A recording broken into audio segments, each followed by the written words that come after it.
probabilities, we have a space of outcomes or values or things that we can select, like all the students in this classroom. There is a randomness defined by what we call a trial or experiment. Like I'm selecting one student in the class, right? That which person I'm selecting is going to be the outcome of that experiment.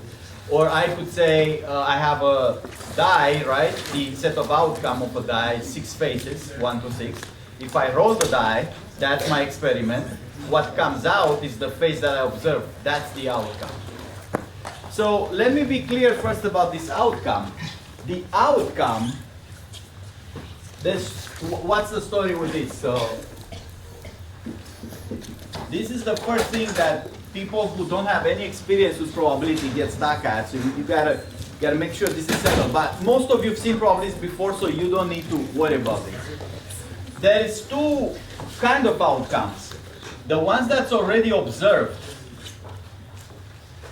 Once I select a student, I know which one I selected, right?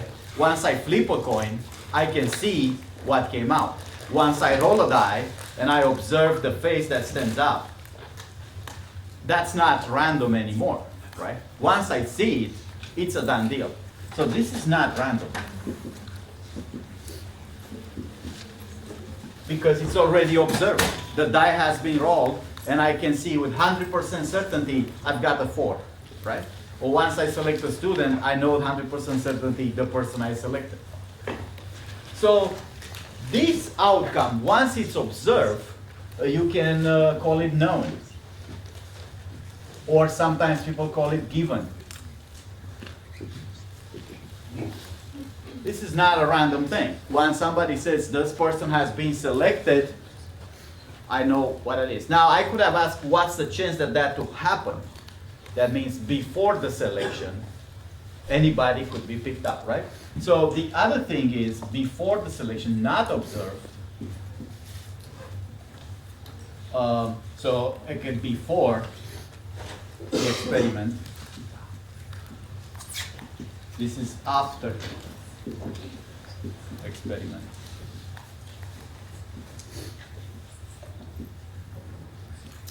In this case, this outcome is random, right? Because I don't know who's gonna get picked up. Many things in reality are like this. Think about an election, right? In an election, before the election, people have polls, they conduct all kinds of statistic analysis. There is a website very famous, 538, right? That they do all kinds of polling and very fancy stuff. Once the election is done, we don't need any of that, right? We know exactly who won and who lost, right? So there's no randomness anymore because we can observe the outcome, right? When it's random, this outcome, it has a name. We're gonna call it random variable. This is an actual name. And it's not a value because we don't know what value is gonna have. A random variable is saying what are the outcomes you could have. So an example of a die, right? The space of the die is 1, 2, 3, 4, 5, 6. My outcome is one of those. Now if this is a fair die means any outcome has the probability of that outcome 1/6. That's what means fair, it's uniform. My random variable here would be the outcome. Outcome face. Right? The face that shows up when I throw the die. Now, this random variable, it's a little bit like a function, right? We can call it x. I'm going to call it big X. And I'm going to say the values, possible values of x are all these in S. 1, 2, 3, up to 6. And the probabilities, it's called probability distribution of x is, here's x, here's the values 1, 2, 3, 4, 5, and 6. And this is the probability of these values. It is 1, 6, 1, 6, 1, 6, 1, 6, 1, 6, 1, 6. This is how a random variable looks like. It's saying what are the possibilities and what is the probability of each possibility. This is, of course, before I roll the die. Once I roll the die, I observe the face. There's only that face. And it's not random anymore because it's that one. So the name random variable, don't get scared with it if you never heard it before. It's just a way to formalize all this, right? Here are the options, here are their probabilities. They, of course, have to sum to 1, right? Probability of any x equal x. So x is a small value. This is the random variable. X is a value in the space S. This probability, the sum of probabilities have to be 1 for any random variable. That's the same as saying this one here. Now, back to the recap. That's about the outcome. Very often we're going to call this outcome random variables if we don't know them.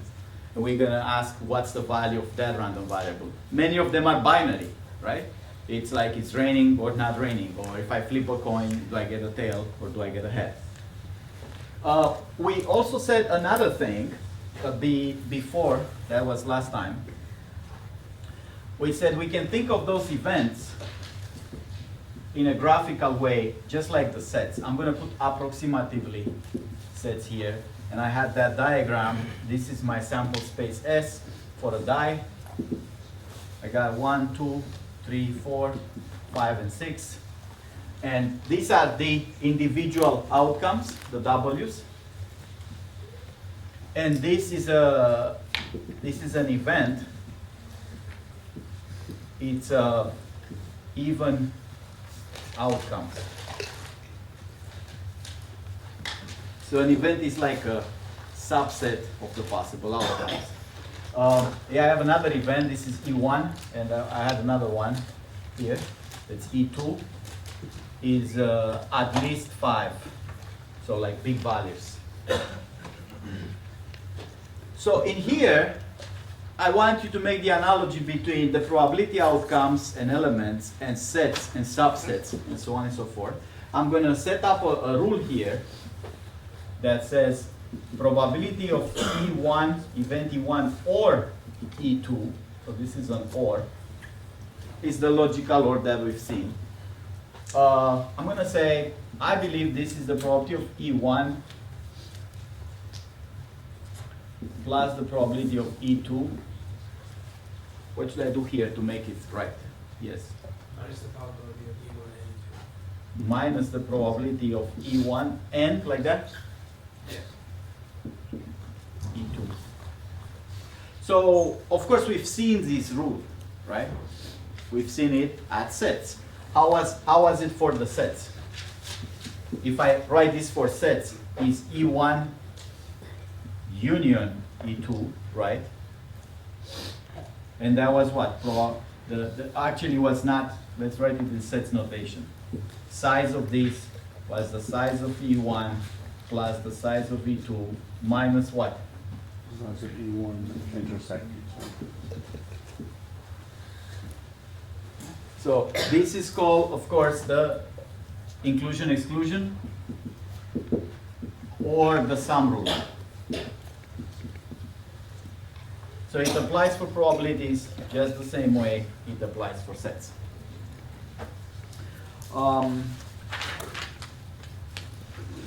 Just in the probability, before you go to, there'll be equations, there'll be things to solve. I want you guys to have a good intuitive understanding before you apply formulas. It's very easy, like with linear algebra, to just go into the formula mode and plug things in and see what you get, losing track of what actually happens behind the scenes. Who is this in probabilities? So for a set, we know that's all the elements that are in E1 or E2, right? What is this? These are all outcomes that have either one of the property, right? It's either even or it's big. What is this? These are all outcomes that have both properties, right? That would be who? just the 6, right? Of course, the reasoning behind those things is the same. Whether it's probabilities or it's sets, sizes, is the same. Just don't lose track of what actually means. How about, let me write something here, I'll get back to it later. Probability of E1 and E2. I'm going to say that's the same as E1 times E2. I'm going to say, if you want both things to happen, now I'm not talking about sets. I'm talking about pure probabilities. This is both properties, or more formally, both events are happening. This is saying E1 is happening, and this is saying E2 is happening. Right? Like that one is the equivalent of the sum rule. This would be an equivalent of who? Product rule, right? But is it true?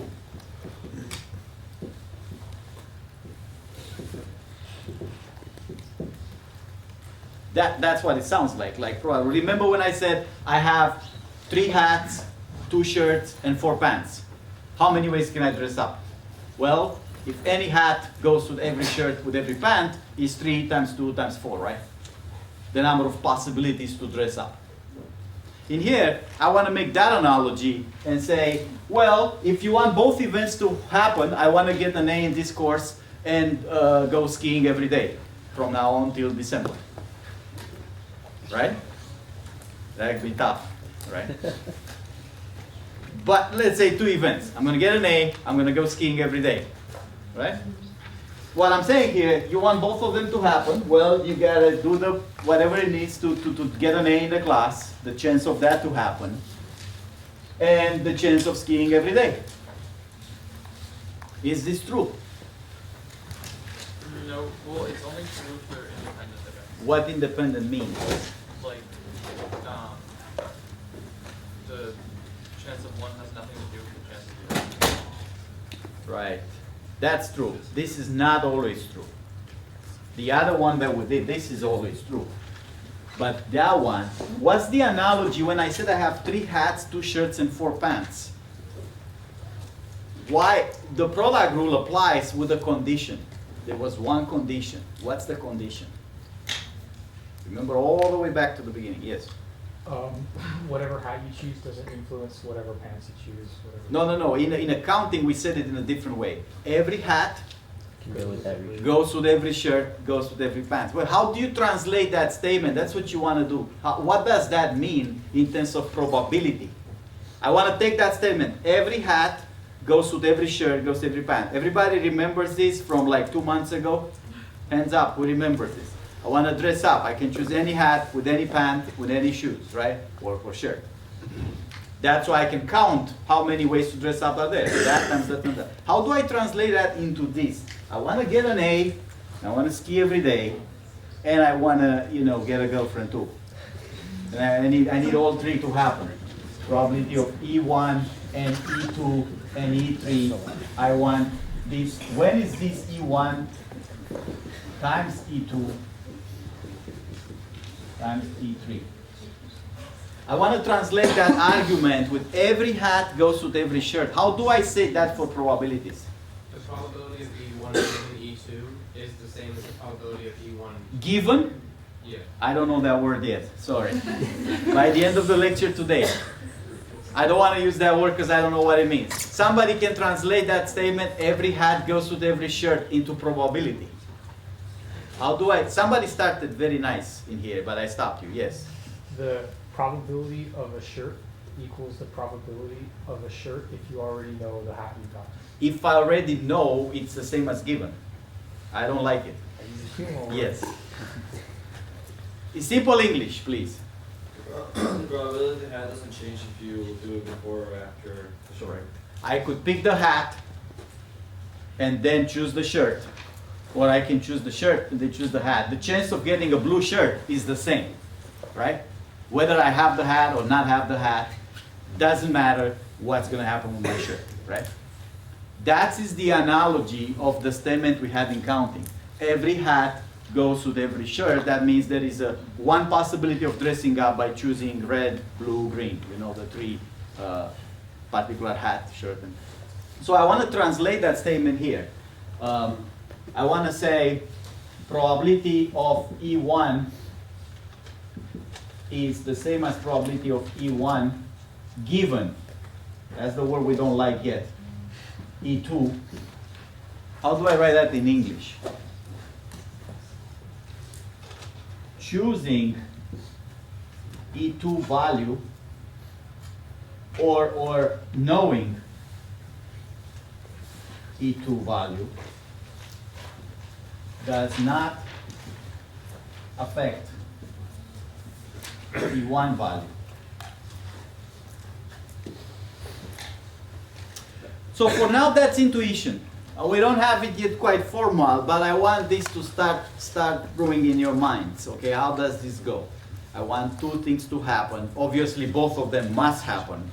The chances is one influencing the other or not, right?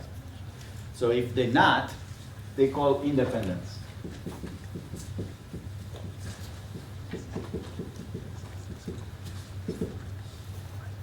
So this is yes if independent.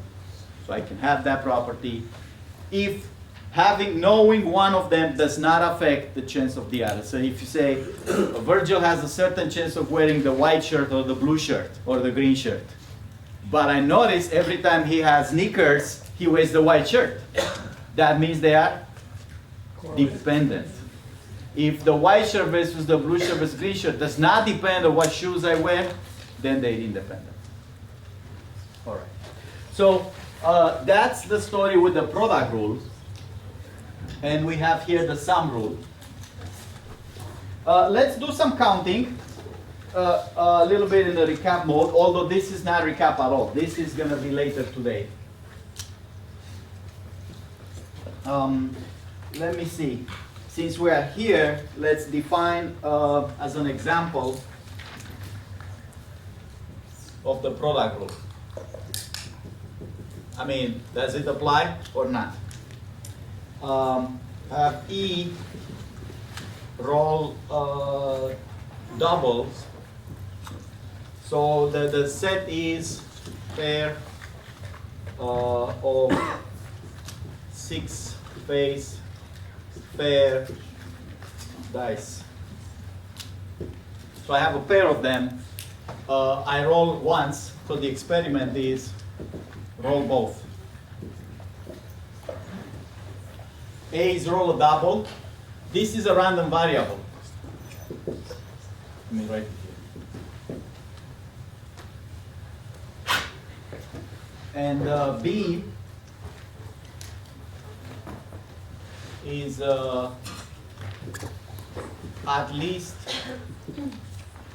1/6.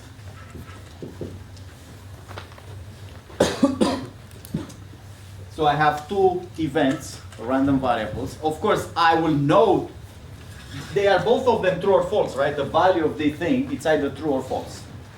So there's two options here, true and false, true and false. What is the probability of A happening?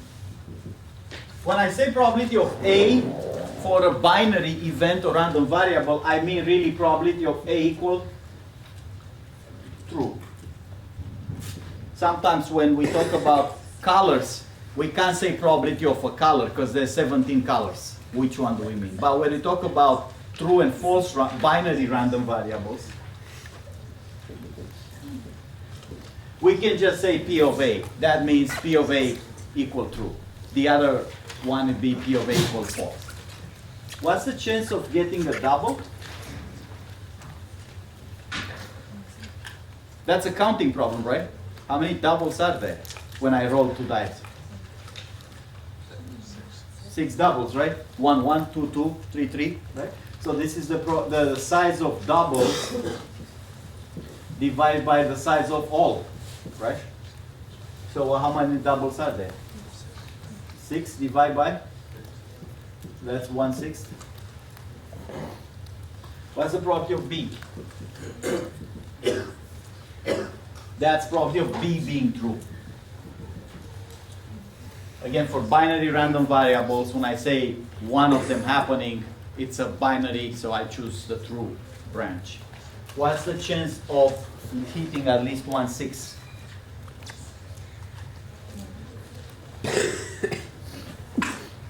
How many pairs have 6s?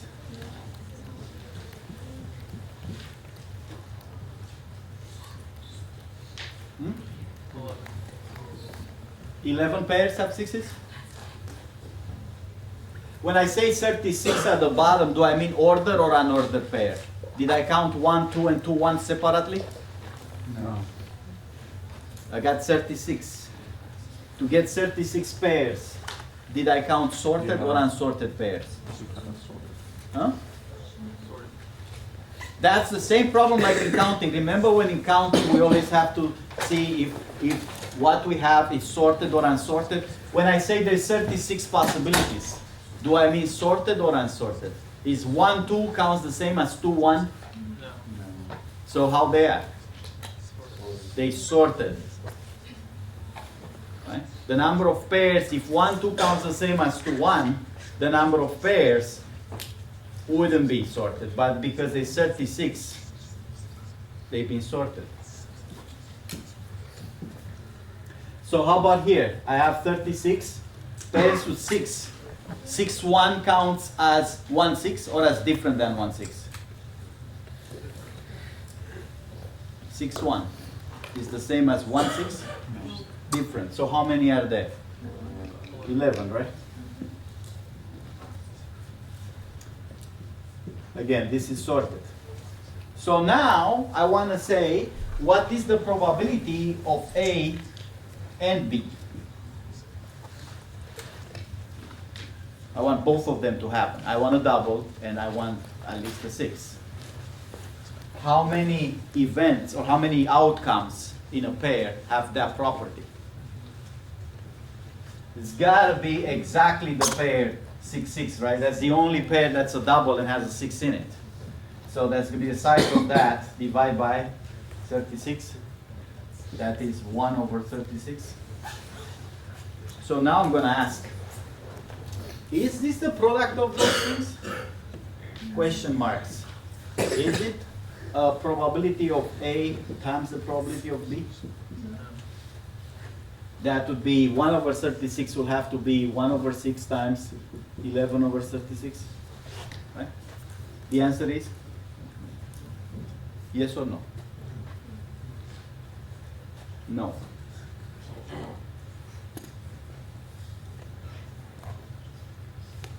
One say it's different. So what is this telling us? A, B are not independent. A influences B or B influences A. Right? I mean, this is equivalent statement. If A has an influence to B, then B has to have an influence to A. You can't have it just one way. But as soon as I see the probability of a product is not the product of the properties, I know they cannot be independent. Okay.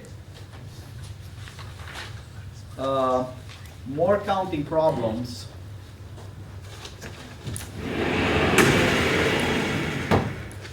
How about this birthday paradox?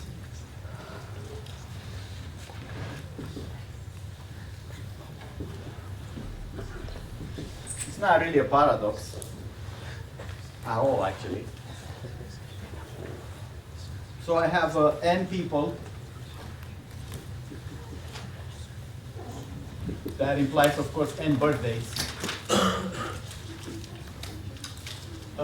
Each birthday, it's in day 1. This is the days of the year. Day 1, 2. The last day I'm going to say is 365. I'm not counting special years.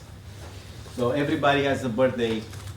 I'm not counting the year, just the birthday. You know, January 7 type of thing. What is the chance to have at least 2 people with same birthday. That by birthday I mean month, date, not year. So everybody has a birthday, January 7, February 25th, October 9, so on and so forth. What's the chance if I have n people that at least 2 of them have the same birthday? How can I calculate this? We can translate this to a counting problem, but we need to know how. Yes? 1 minus the probability of not having 2 people with the same birthday. Everyone has a different birthday. So how do I, okay, so I'll do that. Everyone has different birthday. We've seen this when we did counting. You want all the options that have a property? Well, take all minus the options that don't have that property, right? How many license plates have, you know, a 1 next to a 2? Well, that's all the license plates minus the ones that don't have the 1 next to the 2. Same thing in here. Obviously, these 2 probabilities sum to 1, right? Either 2 people have the same birthday or everybody has different birthdays, right? Just filling up the space. So it's 1 minus that. Now, how do I compute this? How many, it's a counting problem. We know to translate into counting. How many, what's the chance of out of n people, everybody has a different birthday? How do I count this?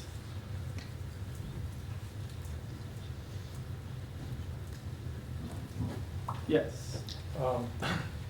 So if you consider the people sequentially, the first person can have 365 possibilities. Okay, so that's 365.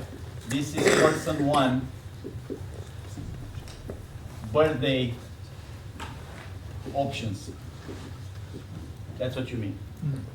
Right. The next person gets 364 Why 364?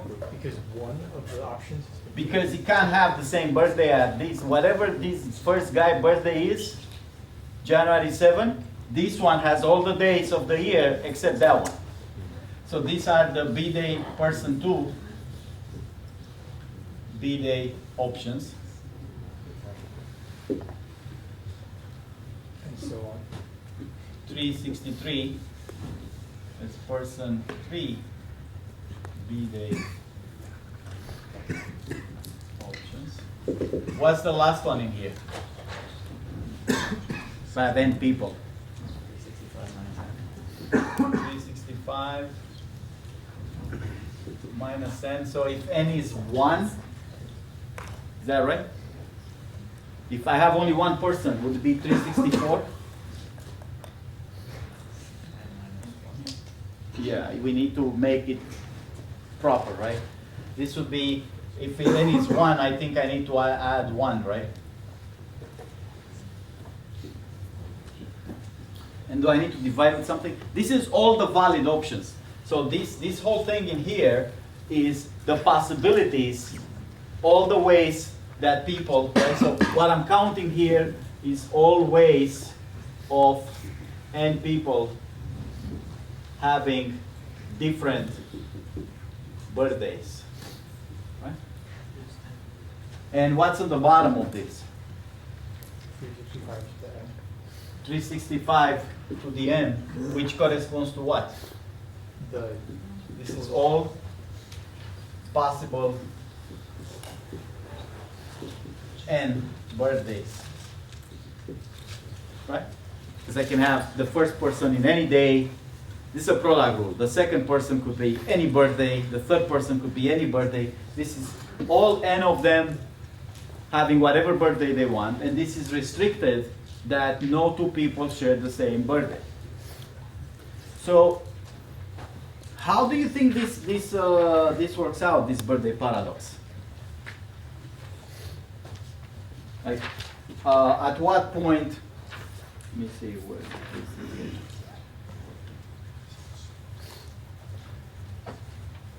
how many people do I need? I won't do the calculations. How many people do I need so that this probability, let's say this is probability of some shared birthday. I want this shared probability of birthday to be, say, 50%. I want. Do you think it's going to take many people to get the chance that two people have the same birthday? I mean, it's come down to this calculation here, right? It's not often thought that this could be so small. So at n equal 23, we get this value roughly being 0.5.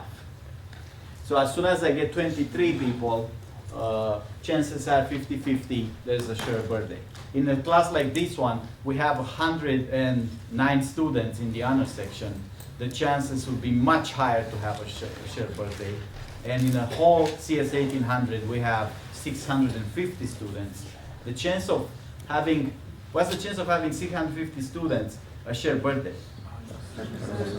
It's not that one? Why not? That's not a probability thing. This whole thing works up to, and this value here has to be at least 1, right?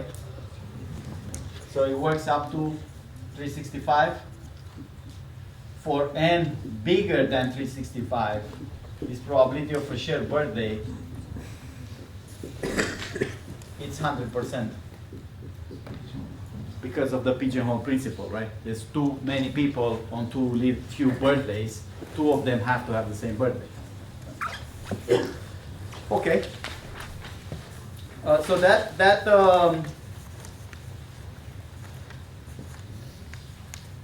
that's an example of how to translate probability problems into counting problems, and there's many more examples like this. I want to do the one that we started last time.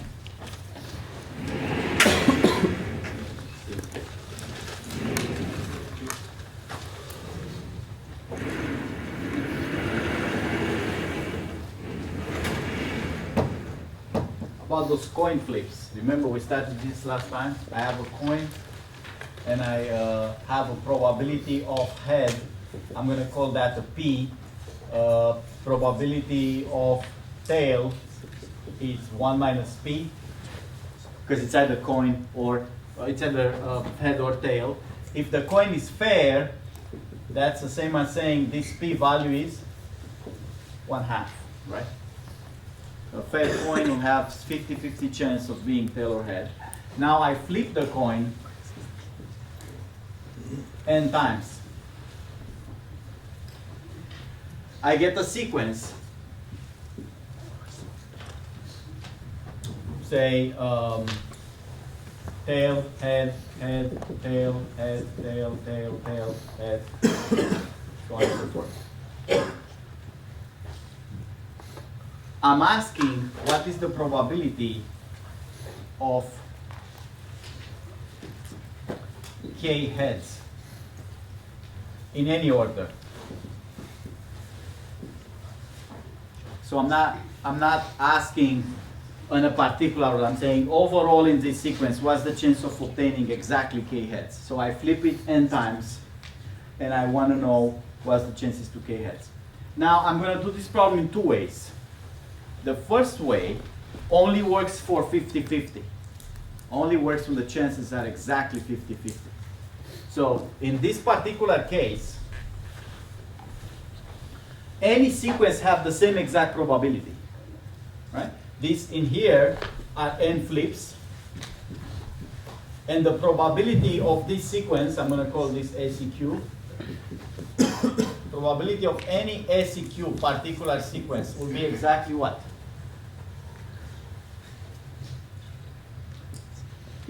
What's the chance to see this outcome, this T?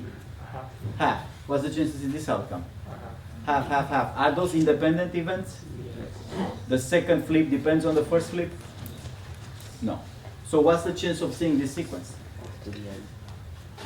1, 2 to the n for any sequence. Because any outcome has a 1.5 probability. That particular sequence, it's 1/2 to the n. So how many sequences do you think we have? Number of sequences have to be, if every one of them has the property 1/2 to the n, how many sequences do we need to sum to 1? Yes. To the end. Is that true?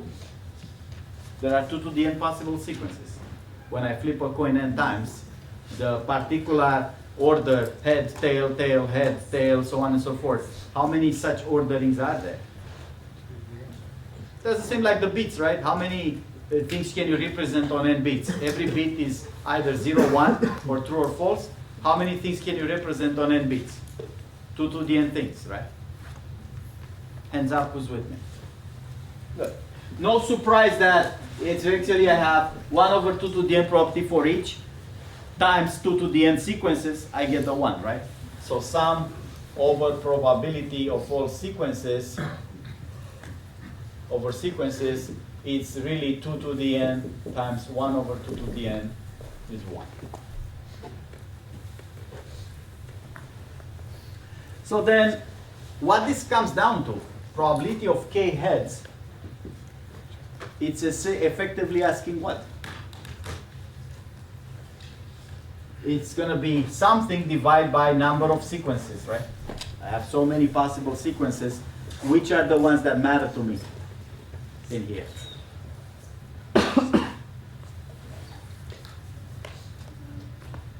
So I'm asking, I want to see the probability of k heads.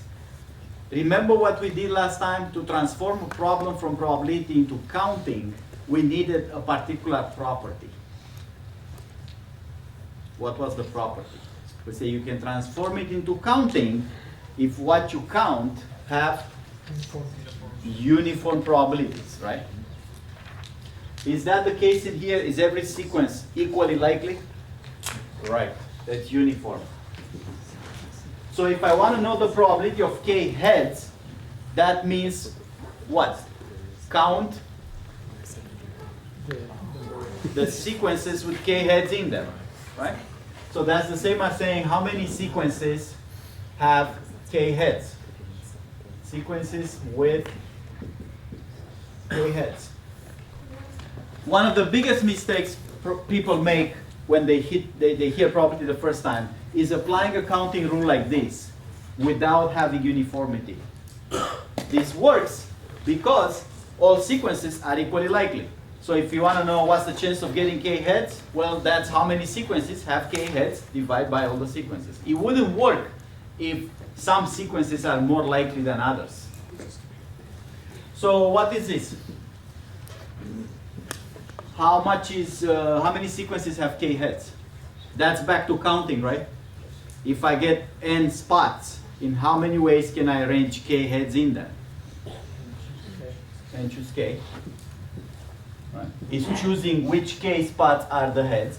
Divide by?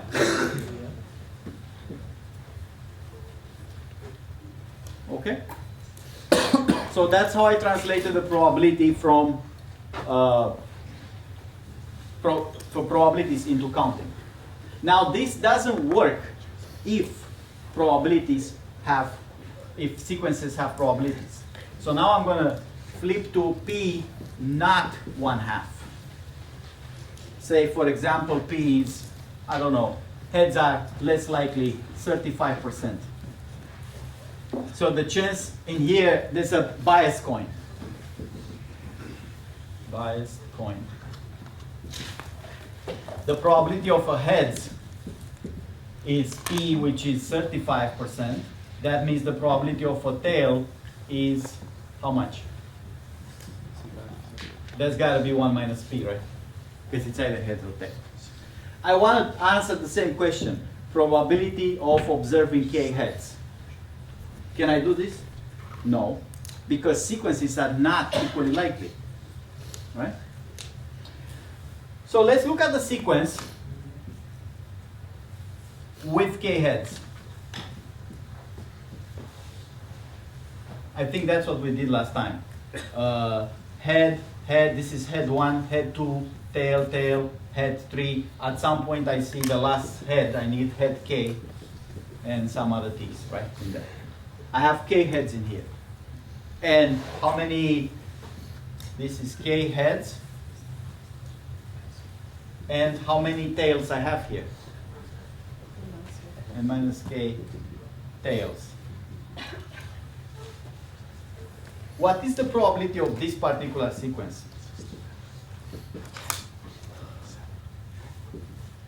What is the probability of the first tail?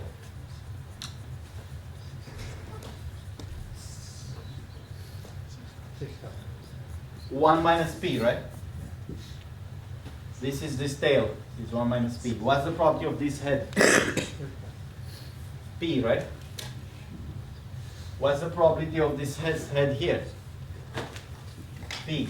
What's the probability of this tail? 1 minus p. Remember p is 35%? What's the probability of this tail? 1 minus p. How about this head? P. What is this probability going to be? How many p's are in that product? And how many 1 minus p's? It's going to be p to the k, because they're k heads, times 1 minus p, 2, and minus k. Right? This is not a uniform probability. For is the same, what we observe here are two very important observations. First of all, is same for any k heads spots.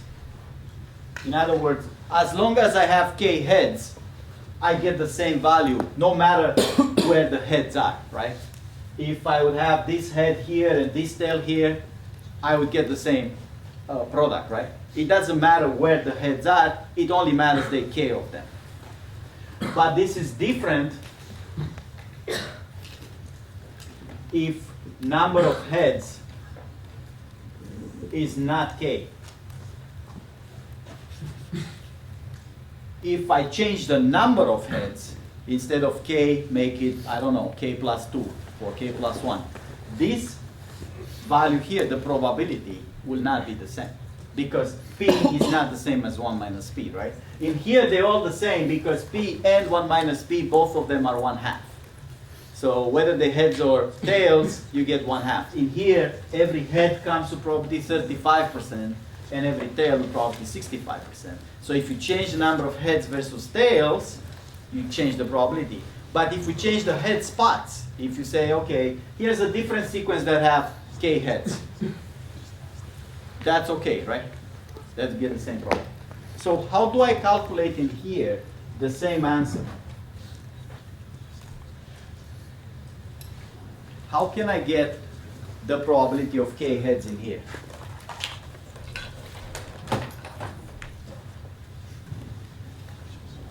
In this, I'm looking at this sequence and I'm saying, effectively, what did I write here? All the probabilities that have, all the sequences that have k heads, they'll have the same probability, this probability. So somebody else, how do I get this answer here? And choose k times that. So before that's correct, but I want to write it in English first. Is the probability of a sequence, right? You did a sum there, right? Yes. You went over all sequences with k heads, and you sum up the probability of that sequence, right?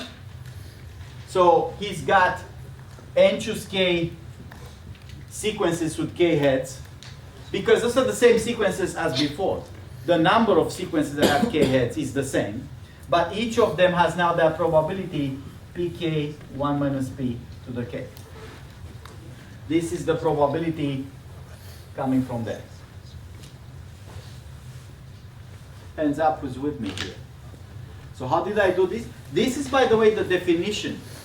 We have an event, and in an event, we said the probability of the event is to sum up all the outcomes that are part of that event. That's exactly what we did here. We look at our event. Our event is get k heads. And we say, what are the outcomes that have k heads? Sum up all those probabilities. We sum them up, but we say, wait a minute, all of them have the same exact value. Summing them up comes down to that value times how many of them are there. So it's n choose k times that. I think that's supposed to be 1 minus k to n minus k. Here in minus k? Is that value in there, right? Good. So, of course, this is something very related to binomial theorem, right? If I am to, this is an event that has AK, I can call this the probability of event AK having k heads, right? But if I have another event, so if I say AK is the event with k heads, obviously E1 intersect with E2 will be empty, right? Because those events, one of them has one head, the other one has two heads. You can have them in the same time. So I could have probability of E1 union E2 union EK union all the way to En, all of them. That's going to be 1. Because this is saying you either have, sorry, there's 0 here too, right?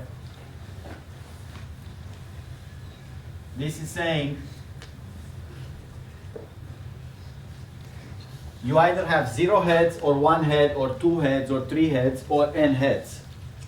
So this, because the intersection is 0, I could say this is the sum of the probability of EI or EK for every k, right? And this is the sum for k for n choose k, p at k, 1 minus p at n minus k. Remember binomial theorem? What is this? This is the right side of the binomial theorem. What's the left side? P plus 1 minus p at the power n. So that was the, if you remember, go back all the way back to the binomial theorem, you have the x and y in here at k and n minus k. And so if I use the binomial theorem, I get this, which of course is 1, because p plus 1 minus p gives me 1 at any power. That's 1. That's the relationship with the coin flips. Always have to do with binomial theorem. Bernoulli distributions and binomial distributions comes from this flip of binary coins that are all independent. All right, so we had few counting examples here. And let me see if there's another one that we need to do. Few counting examples. I've done few last times. There's 2 sets of slides. One from last lecture, one from these lectures that have more counting examples. Your first priority when you study probabilities, again, if you have it settled down from high school, that's fine. You shouldn't change your understanding, even if it's informal, because the way you understand it is probably the way that makes the most sense. But if you don't have it, if you go, wow, that's new to me, that's fine. Try to settle this out first with if there's a uniform distribution, a probability of something comes down to counting how many outcomes have that property, if it's uniform. If it's not uniform, it's a little bit more tricky, because you can't just do the counting. What I want to do next today is talk about 2 things: conditional probability and expectation. So that's part number 1. Part number 2 is conditional.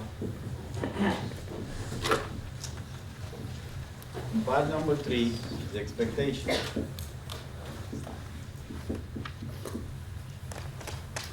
So let's do so. We won't finish actually either one of them. So we'll have to talk more about this next Tuesday. But you have some homework problems with probabilities in them, right? So you need this. So I'm gonna do here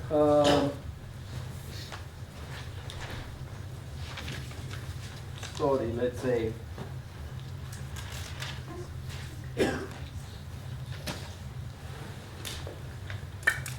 actually before this, I mean there's an example here that I think you're gonna like.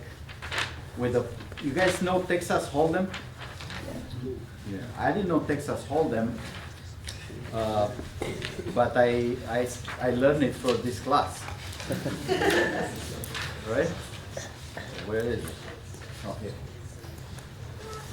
So you guys can help me a little bit with the Texas Hold'em, with the rules. I'm good at probabilities, I can do that, but I'm not very good with the rules for Texas Hold'em. So here's this example, it's in the slides.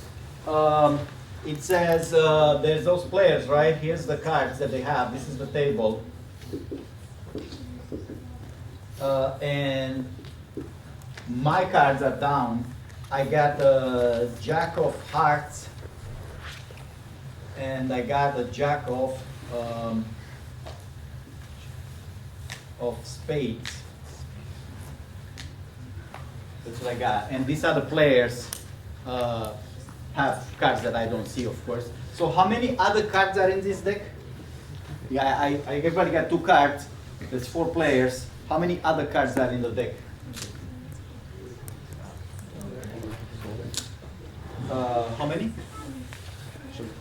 So there's 52 total cards, minus 8, 44. The first question is asking is, I think we did this last time. What is probability to get a pair? I won't repeat this because we did it. How many pairs are there? I think you guys say 13 times 4 choose 2 divided by 52 choose 2. We did this last time, so I'm going to skip forward.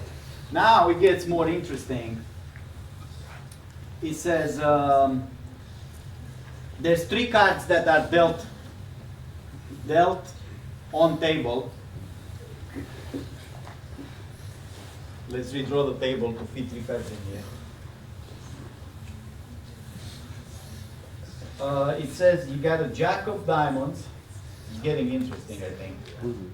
Right? A 10 of diamonds and 10 of clubs.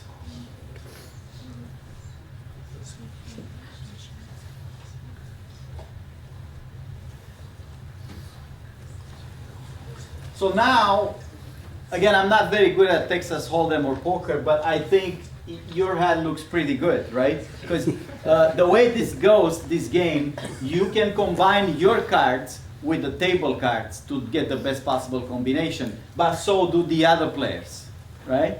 So what do I have if I combine my cards with? 2 pair. Full house. Oh, full house. I get a full house, right? I get full house. That's 3 jacks and 2 tens, right? Jack, jack, jack, 10, 10. How about my opponents? What my opponents can have that would be really bad for me? How can an opponent beat me? 2 tens. Yeah, 2 tens in his hand. Yeah, 2 tens, right? 2 tens. So what's the chance of that? Probability that some opponent has 2 tens. The other 2 tens, right? Because 2 tens I see. What is the probability that my opponent has the other 2 tens? So say this guy here.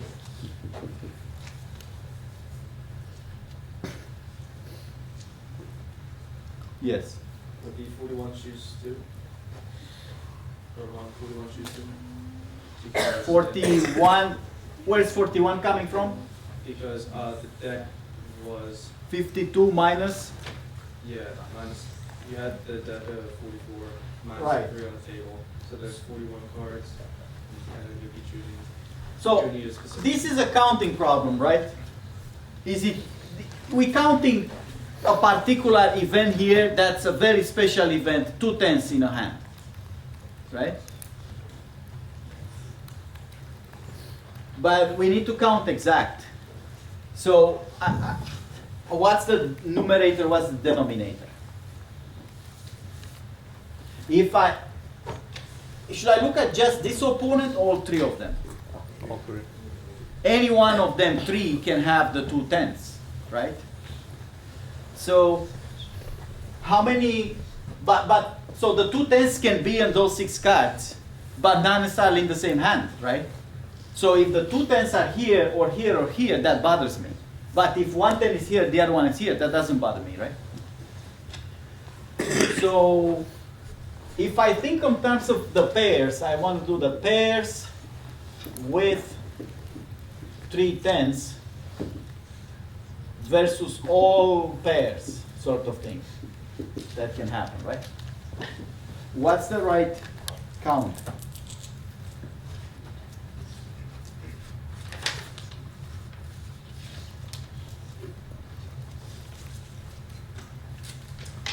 If I do it just for this opponent here, for one opponent.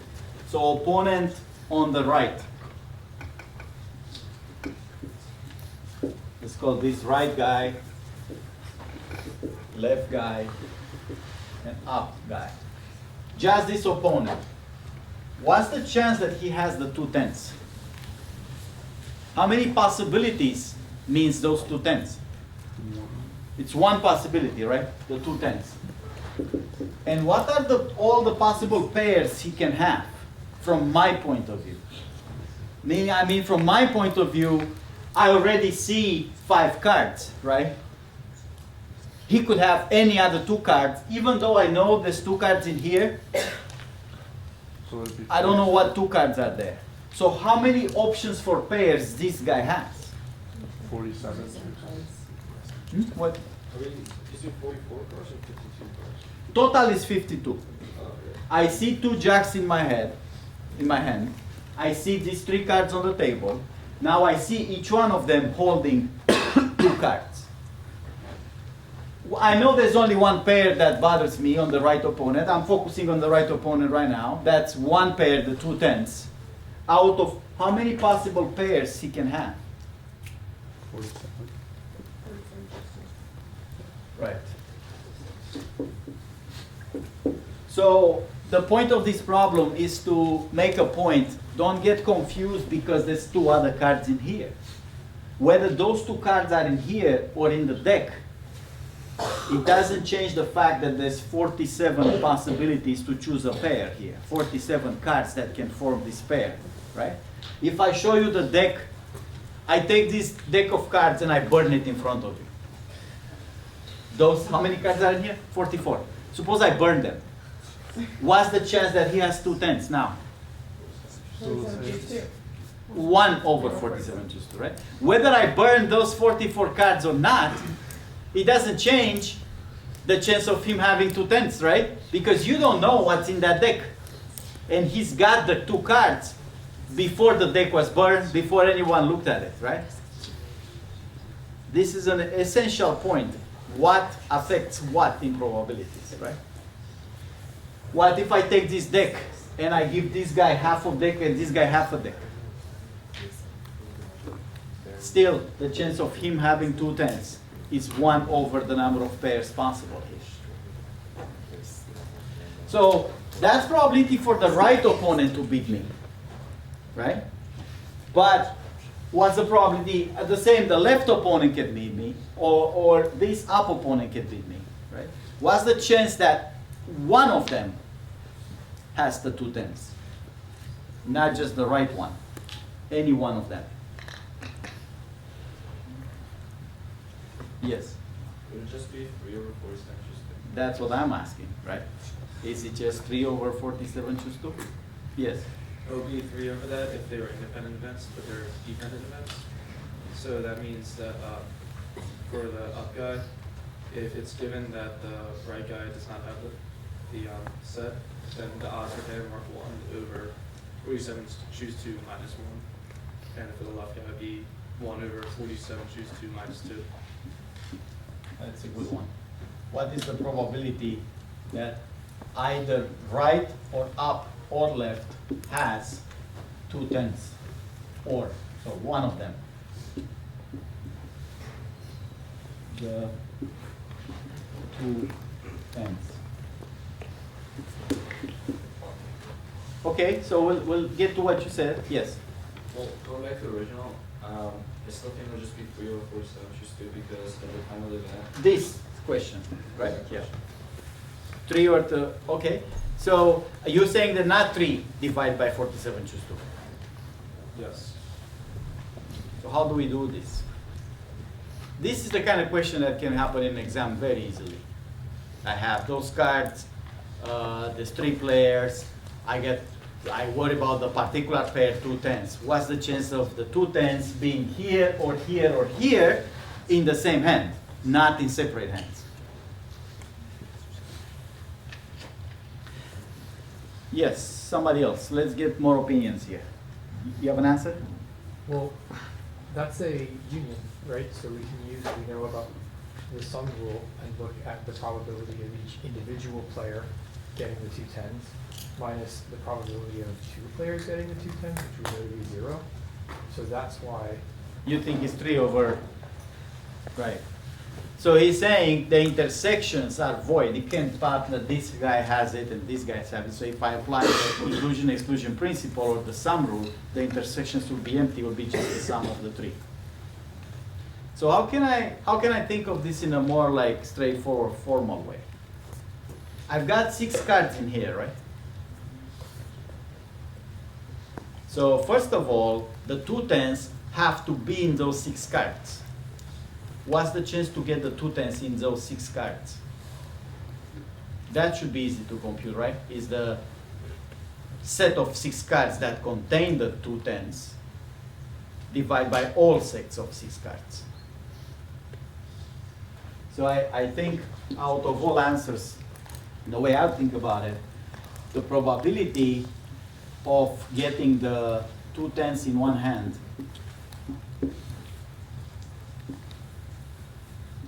that's the one I just wrote here.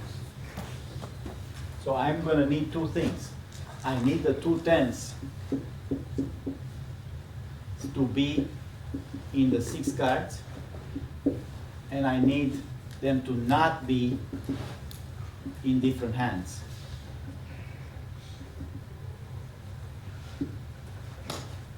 Right? So I can compute the chance of the 2 tens being across these 6 cards, but then I have the problem of having 1 10 here, 1 10 in there. Why don't we all think about this, and we'll try to get back at the end of it. Because we have few answers. I think everybody understands the 3 by, what was your answer? No, him. I'm not sure I agree with my answer anymore. Okay, you think it's 3 divided by? No, I don't think it's that either. Okay, so we have an answer? Can I put in a new answer? Sure. 1 over 47 choose 2. How much? 1 over 47 choose 2 plus 1 over 45 choose 2 plus 1 over 43 choose 2. And the other options that have been stated was 3 over 47 choose 2, right? We don't know. The problem in probabilities is that when somebody gives you a justification for the answer, it always feels so right. Right? How many times we hear a wrong answer? I'm talking about me now. I hear a wrong answer, and I look at the justification, the proof, or the the writing. I'm like, damn, I know it's the wrong answer, but this student has it. Like, it makes so much sense. But I'm trying to figure out in my head, hey, how is this wrong now? Why is it wrong, right? So the problem with probabilities is that when somebody gives you an answer with a justification, it's a lot harder to judge than an answer without justification, because the justification usually feels right. So we gotta, maybe you guys can all give it a thought. I'm gonna continue with the lecture here. We'll get back to it to see where is this going. All right, but there's something more happening in this example, in the poker example here. So we'll worry about the 2/10. And what happens next? What's the rule in Texas Hold'em? What happens next? They show another Hmm? They show another card. They show another card.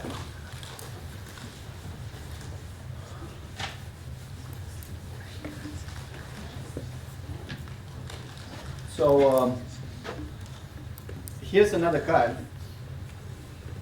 We got the Queen of Diamonds. So I still have 2 jacks, of course. I still don't see those cards. But I see here the Jack of Diamonds. I see the 10 of diamonds. I see the 10 of clubs. And I see the Queen of Diamonds.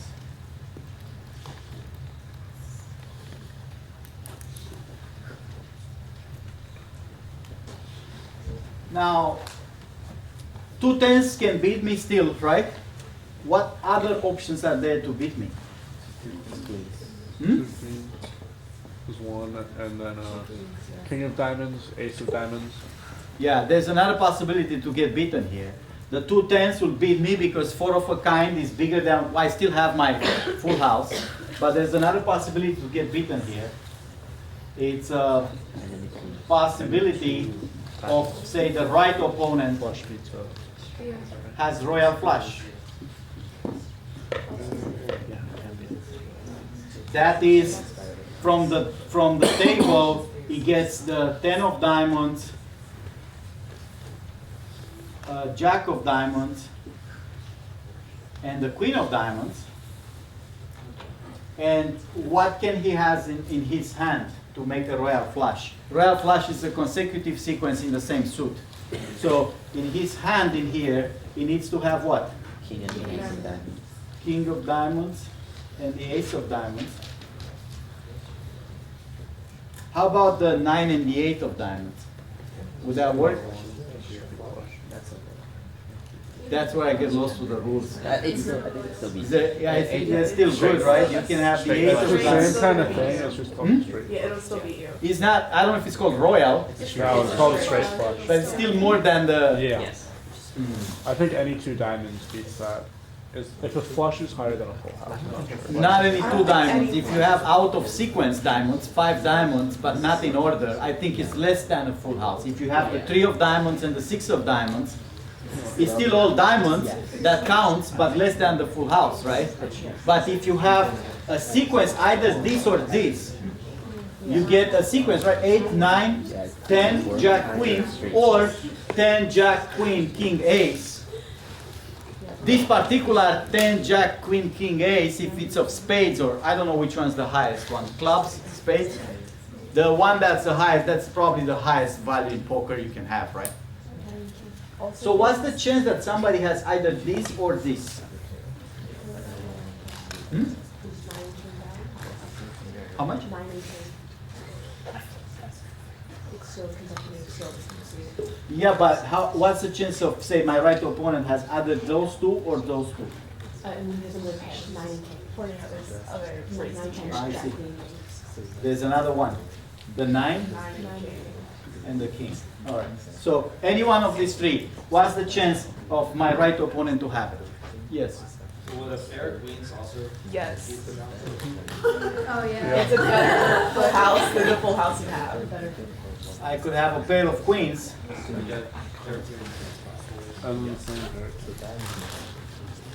Okay, so how many pairs of queens are there? 3, I think. There's 3 available. 3 because 1 is out, right? So there's 3 pairs of queens, and there's 3 pairs in here.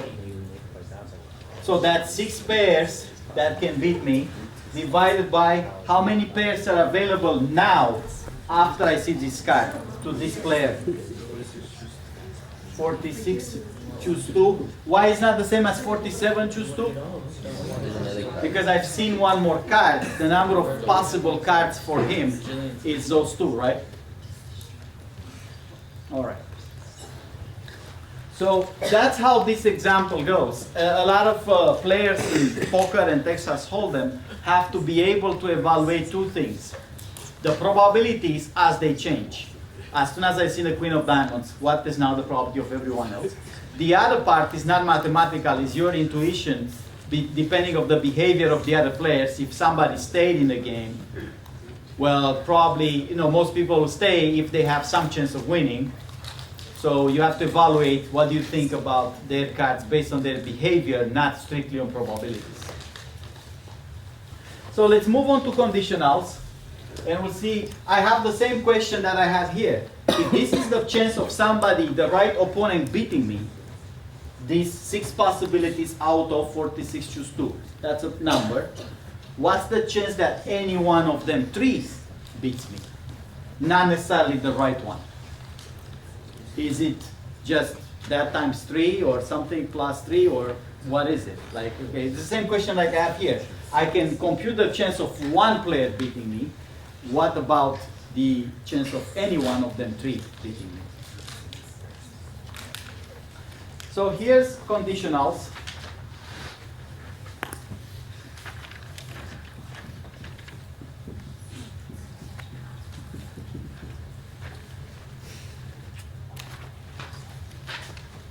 I'm going to have the same, I'm going to have 2 examples. One of them is a die, 6 faces. So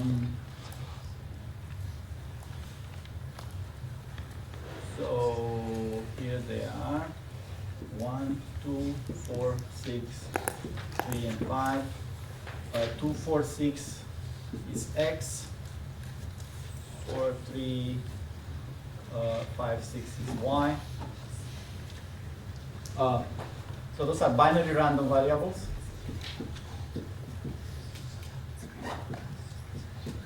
X is it even, and Y is at least 3. And I'm going to draw a table here with all the possibilities.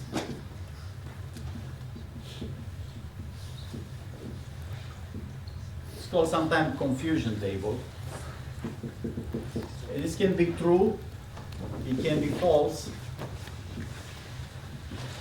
and Y can be true, and Y can be false. So of course the possibility for X and Y is to be true, true, false, false, false, true, right? And what is the chance of this? So this is formally the probability of X being true and Y being true, right? Both of them are true.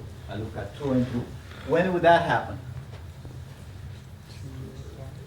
It's 2, 4, and 6, right? The events that are in there are the 4 and 6.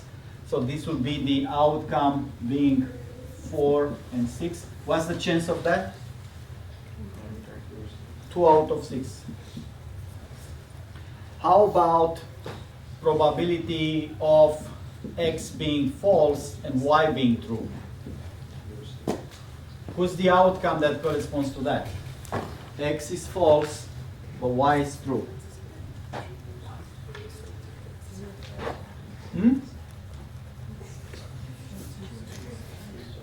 3, 5. What's the chance? 2 by 6. How about in here? Probability of X being true, Y when I put a comma, I mean and. This comma means and. Y equal false. Who's in there? Y is true, X is true, Y is false. It's only 2, so the probability of that is 1/6. And the probability of X being false, Y being false, W will have to be 1. And the probability of that is 1/6. Now, are X and Y variable independent?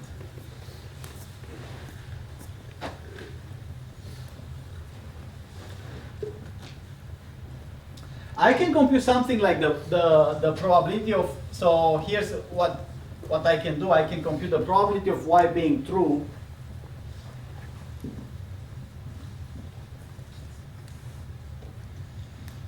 right here. This is, I say this is the probability of Y being true and X being false, plus the probability of Y being true and X being true.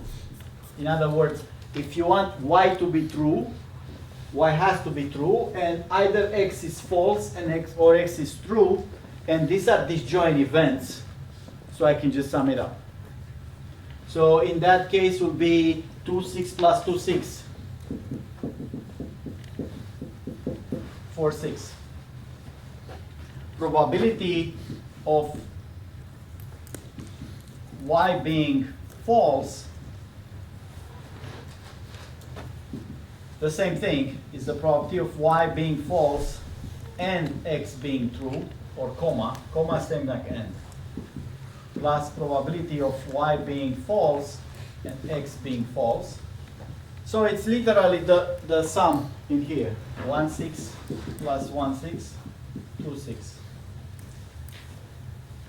If I do it this way for X, this is probability of X equal true. I sum up those values, 2/6 plus 1/6, 3/6, and the probability of X equal false, 2/6 plus 1/6, I get 3/6.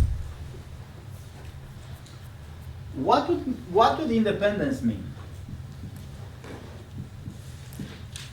For X and Y to be independent, it means what?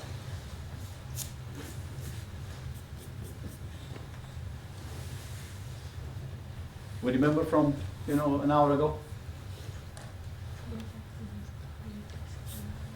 Probability of any X and Y has to be the probability of X times the probability of Y. That has to apply for any X and Y value. There's 4 possible values, right? So this means 4 things. What are the 4 things? These 2/6 will have to be who? The product of X being true is right here, and the product of Y being true is right here. So this 2/6 will have to be 3/6 times 4 to the 6, right? That's saying when they're true, the probability of both being true has to be the probability of X being true, that's 3/6, times the probability of Y being true, that's 4/6. What else? When this case in here, X is false, Y is true, 2/6 will have to be, this value will have to be 3/6 times 4 to the 6.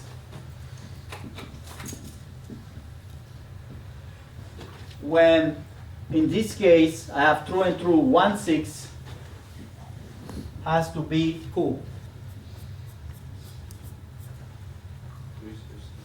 3/6 Y true times Y false 2/6, right? 3/6 times 2/6, and the last one, 1/6 here, will have to be 3/6 times 2 to the 6 times 2/6. So this is X and Y being true. This is X being false. Y, this is Y being false and X, and this is all possibilities, right? Is this true? Yes. Is this, all four of them work out? That's what independence means. It has to, this is a generic equation. It says for all values of x and y. Remember, this is a random variable. It can have values with certain probabilities. So it has to be true in all four cases here. Whatever outcome is getting observed, the probability of that has to be the product of the two. This in here, if you look at this, this is called a joint table. In here, two variables, two random variables. If you have a joint table, every cell corresponds to a Cartesian product of values, like true, true, false, true, true, false, so on and so forth. This corresponds what's being called marginal. To get the probabilities just for y, I sum up over x. I get the x out by summing up. So I sum this and this, I get that. So this would be the marginals of y, which is the y probabilities. If I sum it up this way, I get the marginal of x. So these are the y marginals.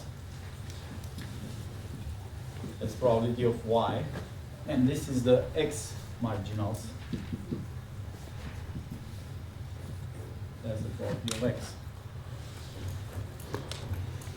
Independence will mean this, it works out. Yes. The product of every header times any header is actually the value in the cell. Now, how about the conditionals? So,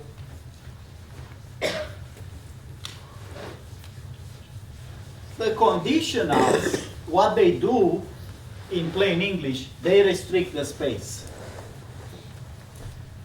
So, I want to ask, what is the probability of x being true given y is true? I'm going to write this shortly, probability of x given y.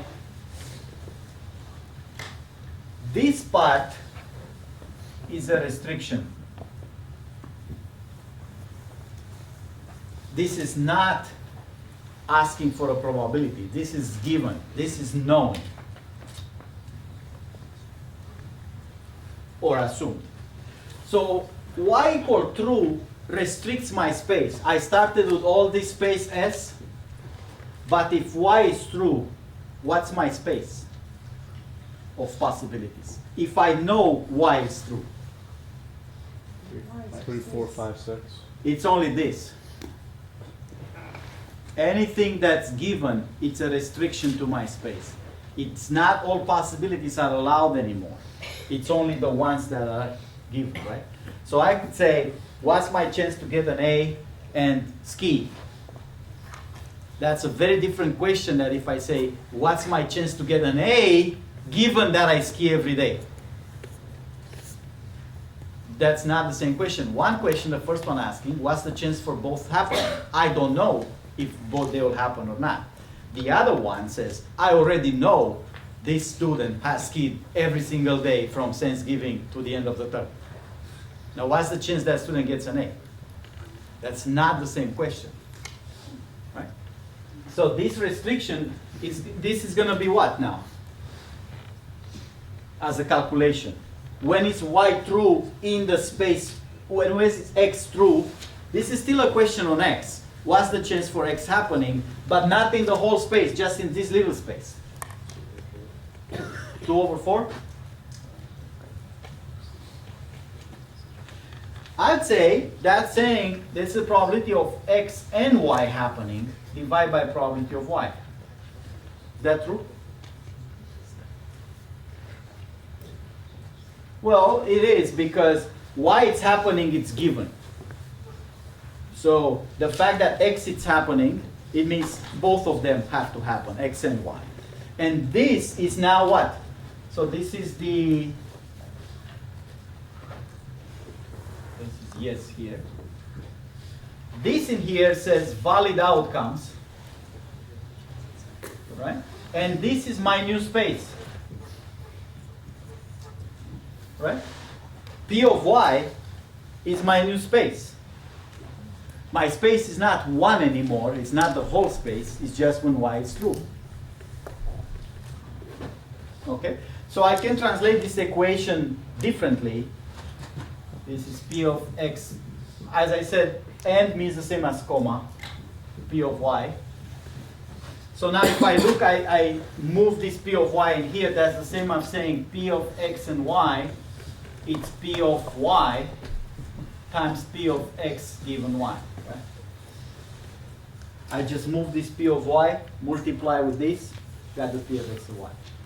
By the way, this is true all the time. It's not related to independence or any other condition. If you want two things to happen, you must have one happening first, and then the other one, given that the first one happened. I want to get an A grade and ski every day. Well, I should ski every day. What's the chance of that? And then what's the chance of, given that I ski every day, now that's known, I get an A. Or I could think away backwards. I could get an A, what's the chance of that, times the chance of skiing every day, given that I've got an A. Another example of this. Remember, conditional are a space restriction. That's what they are.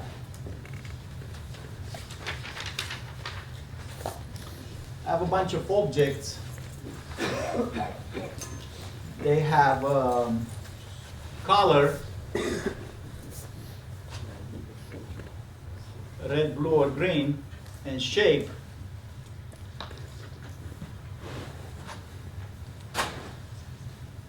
I'm going to call this random variable C. Let's say call it x and y. X is the color, y is the shape, and shape can be a circle or square. So here's my join table. Join table is a table of everything, not just conditionals or marginals. From the join tables, I can get the conditionals, I can get the marginals.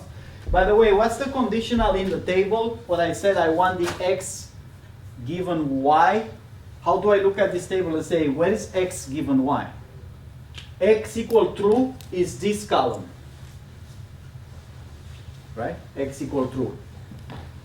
Y equal true is this row. So how can I think of this intuitively? X given y. My space is now who? It's not the whole table anymore, right? What's my space? It's y equal true. It's only this row, right? And now out of these possibilities, which ones are x equal true? It's just this cell, right? So it's this cell out of not the whole table, but the first row, because the first row is my new space, y equal true. Hands up, who's with me? So it's 2, 6 out of 2, 6 plus 2, 6. Is that the same value like in here?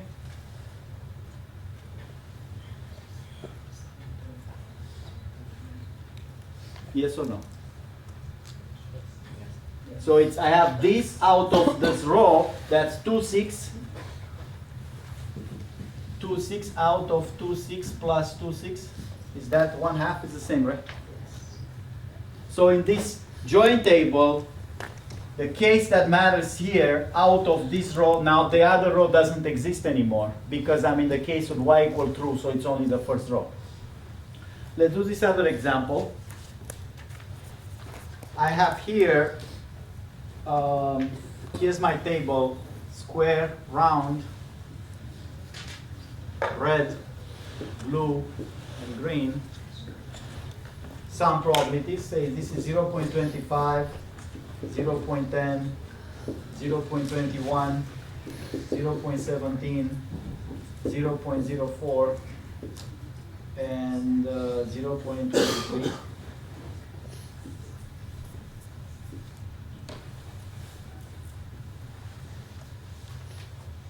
Now, if I want just the color probabilities, probabilities of X is the color, right? What's the chance of red without looking at shapes? is the sum, right?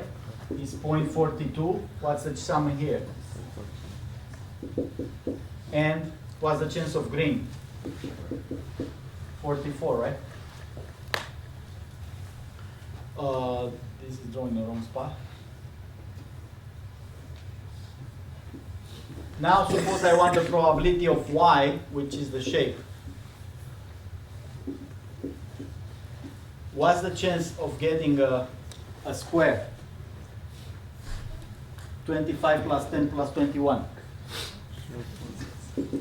And what's the chance of getting a round?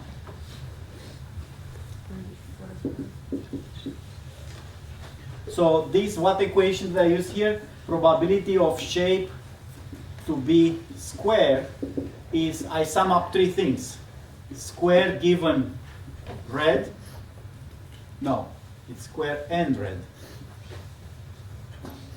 Plus square and blue. Plus square and green. That's what I did for all these cells. Now, is this independent? What would mean to be independent? Every cell has to be the product of the two marginals. So for example, this 0.04, which is the chance of what? A round blue, right? A round blue has to be the probability of rounds times the probability of blues. Probability of round is what? 0.44 times the probability of blue. How much? How about this one here? 0.25 is the probability of a red square. That will have to be the probability of squares times the probability of reds. Is that how much? 0.56 times probability of reds is 0.42. Is this true? No. I mean, there's 6 of them, of course. Every cell would have to be the product. You know, this one here, it's a square blue. That has to be the probability of squares times the probability of blues. If that happens for every single cell in the table, then they're independent. If it doesn't, it does not. So the one thing I want to say here is that the probabilities conditionals. What's the probability of red given the square? This is given. It restricts the space to what? Where are the squares? Is probability of red given top row. So that is still 0.25 divided by 0.56, which is 0.25 divided by 0.56, sorry, 25 plus 0.10 plus 0.21, right? How about backwards? What's the probability of a square given red? Is the probability of a square given, where is the reds? Left column.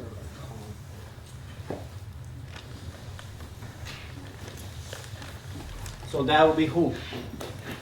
0.25 divided by? My space is now only this first column, so my space is not of size 1, it's of size 0.42. Okay? That's all in the notes. Those are the basics of conditionals. We can talk more about conditionals next time. I think in the homework there is something to do with expectations. I'm not sure. We didn't talk about expectations yet, but we have the right infrastructure to get there. In the worst case, we'll do expectations on Tuesday. The expectations applies when the values that you want to have are numerical. So it won't work in here. What's the expectation of colors doesn't work. I need to sum up red plus blue plus green.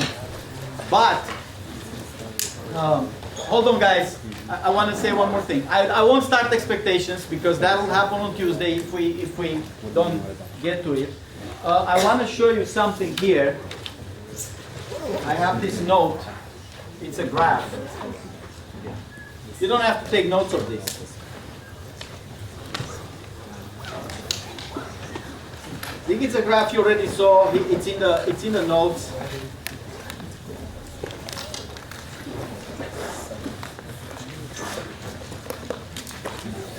I think it's like that. I hope I got it right.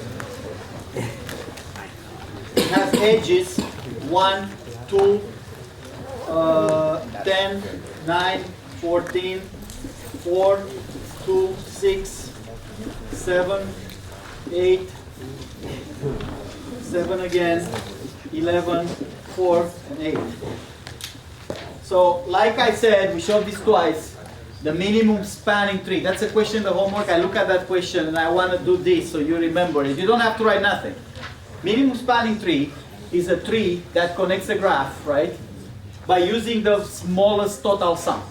We know how that goes. You want to pick greedily the smallest edge. But there are two algorithms. Prim and Kruskal. Prim always grows a tree. Kruskal always picks up the next edge that's available that doesn't form a cycle. So both algorithms will start here because that's the smallest edge. What's the next edge Prim will pick? It has to pick this one. How about Kruskal?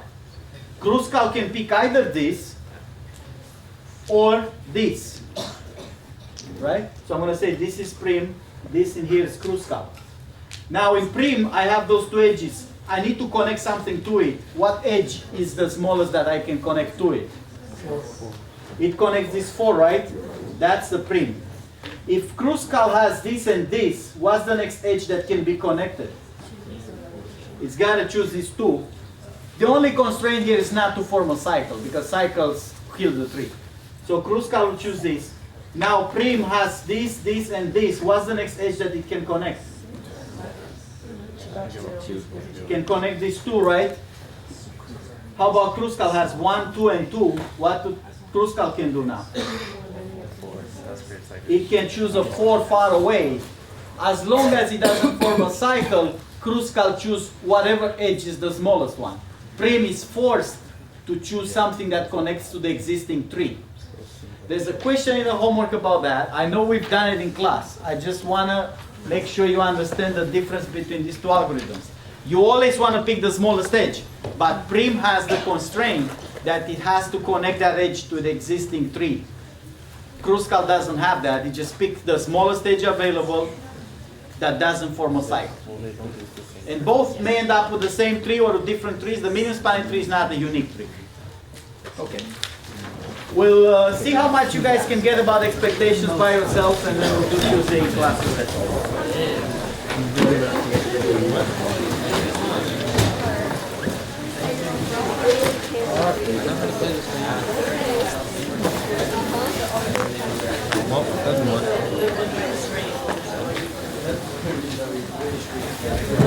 For what we're going to see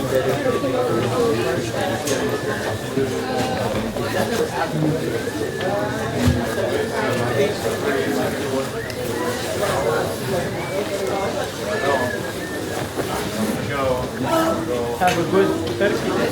I have a side hustle where I left for college. Yeah. You shouldn't buy gifts for me. I have a job.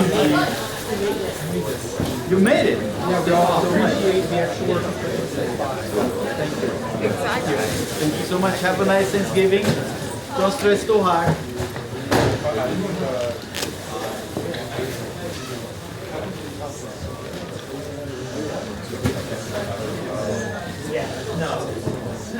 You guys going home for Thanksgiving?